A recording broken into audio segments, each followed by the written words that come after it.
आज की वीडियो में जानें सहर व इफ्तार के वक्त कैसी ग़िज़ा लेनी चाहिए और किस तरह के खानों से लाजमी बचना चाहिए। सबसे पहली ग़िज़ा जिससे आपको लाजमी बचना चाहिए वो है इसराइली प्रोडक्ट। मेहरबानी करके ये चीज़ तो हरगिज़ ना ख़रीदें, हरगिज़ ना खाएं। ख़ुद और बच्चों को लाजमी इस चीज़ से रोके रखें।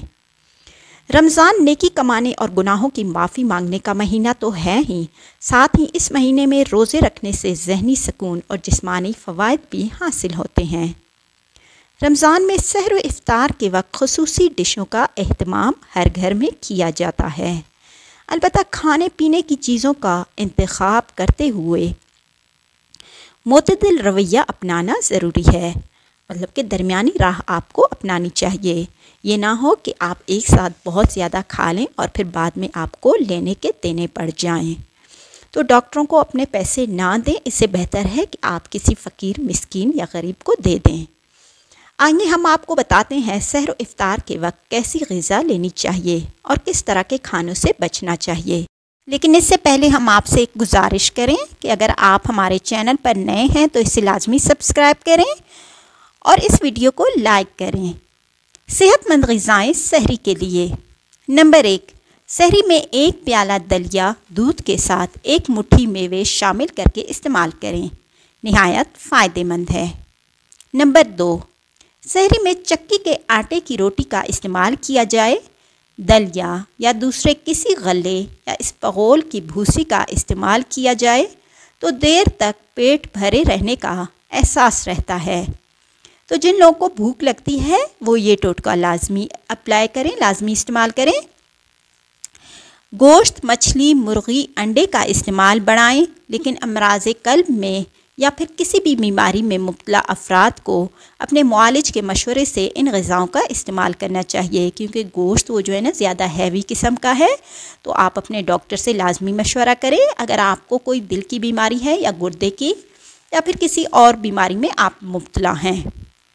नंबर 4, दूध और दूध से बनी हुई अशिया का इस्तेमाल बढ़ाएं, जैसे कि लस्सी हो गया, मक्खन हो गया या फिर इसी तरह के दही। ये चीज़ें लाजमी इनका इस्तेमाल बढ़ाना चाहिए। इफ्तारी के लिए मुफीद ग़िज़ाएँ।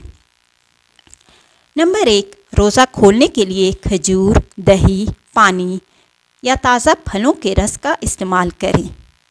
नंबर 2, ऐसी ग़िज़ाओं का इंतखाब करें जिनमें मादनियात की वाफर मिक़दार मौजूद हो। नंबर 3, सफ़ेद चनों का इस्तेमाल निहायत फ़ायदेमंद है, लिहाजा लाजमी इस्तेमाल करें। नंबर 4, मुर्गी के गोश्त का इस्तेमाल करें।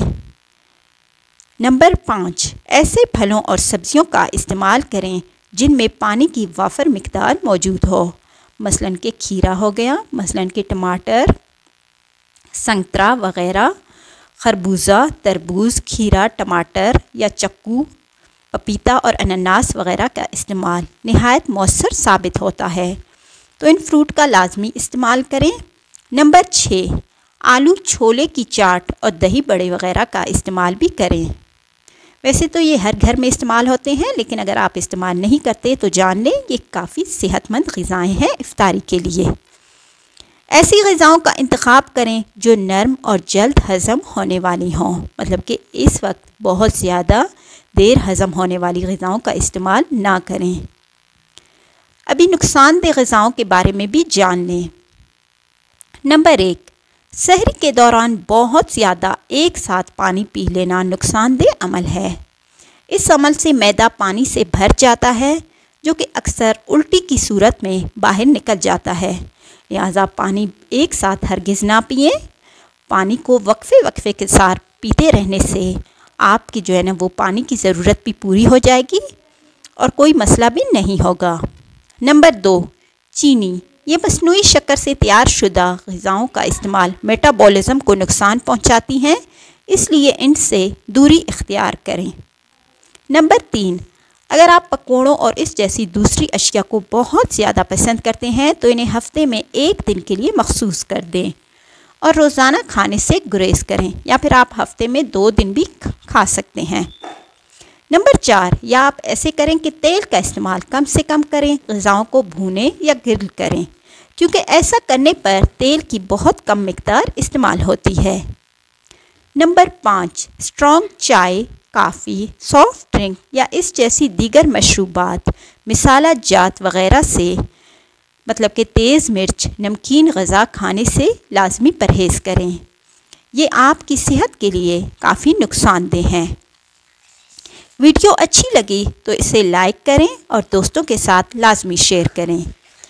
प्लीज़ फ़लस्तीनी मुसलमानों के लिए लाजमी दुआ करें कि अल्लाह ताला गैब से उनकी हिफाजत और मदद फरमाए और उन्हें इसराइल के शर से महफूज रखे और इसराइल को जल्द अज जल्द तबाह बर्बाद नेस नाबूद करे, इसराइल का ख़ात्मा करे।